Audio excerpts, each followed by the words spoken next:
Here in the One Yard Revolution garden, we strive for a continuous harvest of fresh produce throughout the year. This is made possible through a combination of season extension and succession planting. I've talked quite a bit about season extension over the past few months, but today I'll give specific examples of how we're succession planting for a continuous harvest.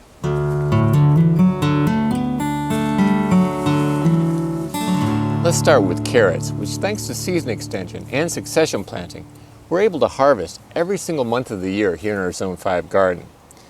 I started planting carrots this year in mid-February, well before our last frost date of April 27th, underneath a double-layered hinged low tunnel. Most of the carrots I planted here are Danvers half-longs, which are a smaller variety that does very well in our garden and does well in the cold months. Though carrots are typically ready to harvest in 60 to 80 days, these will take longer, both because they were started in mid-February and because we have limited sunlight in our garden. Either way, we'll have an earlier harvest than we would if we waited longer to plant. These carrots will be ready to harvest in early June. Now let's take a look at where I next planted carrots in mid-March. Okay, the carrots I started in mid-March were planted in cold frames right here. Hey, Oscar. And right over here.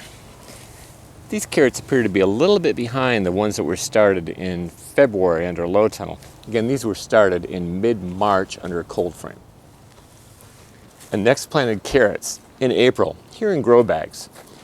These carrots aren't up yet, so there's nothing to show yet. I'm guessing they'll be ready to harvest in July. Now let's go take a look at where I planted carrots in May.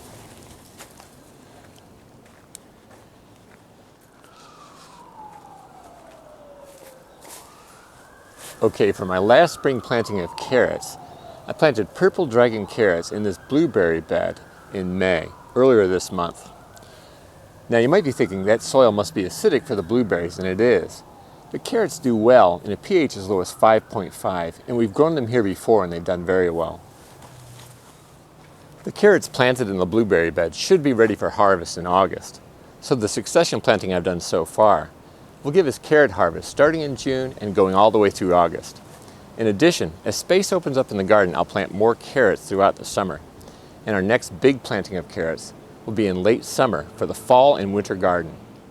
I also succession plant potatoes, and combining succession planting with growing varieties with different maturity dates gives us a continuous harvest of potatoes from the garden from late May through August.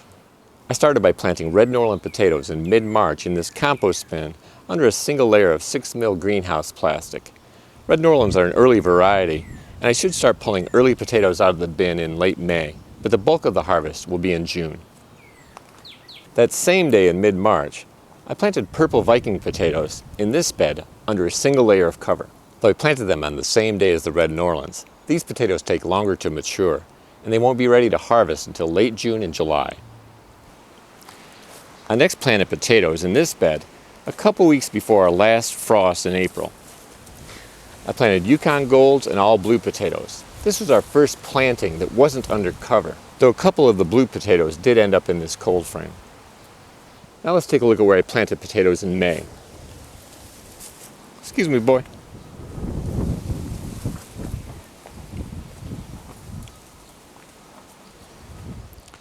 Okay, my last planting of potatoes was in our second geo bin back here by our hoop house. My wife bought a variety of different colored organic potatoes from the grocery store. After chitting them for a while to encourage sprouting, I planted them here in early May without cover. I don't know that much about the maturity dates on these potatoes, but I expect they should be ready to harvest by August. So by succession planting our potatoes from mid-March through May, and by growing varieties with different maturity dates, we have a continuous harvest of fresh potatoes from our garden from late May through August. We succession plant many different crops, but for today's last example, I thought I'd feature a crop that we harvest every month of the year, kale. This dinosaur kale was started indoors in February, transplanted outside under double-layered hinged low tunnel in March, and we started harvesting it in April. Now let's look at some kale I started indoors in March and planted out in April. We planted this dinosaur kale around our Asian pear tree and going all the way back to our peach tree. It's suffered a little bug damage so far, but it's doing okay, and we should start harvesting it later this month. Our last planting of kale so far was in April. This kale should be ready to harvest in June. I'll plant some more kale soon, and our next big planting will start in midsummer for the fall and winter. Succession planting plus season extension gives us kale harvest every month of the year. Though we succession plant many more crops, I hope these few examples gave you some ideas on how you can achieve a more continuous harvest of fresh produce through succession planting.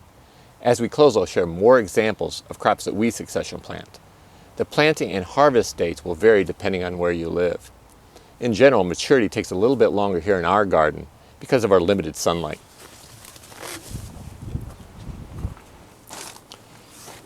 If you found this video helpful, please give it a thumbs up.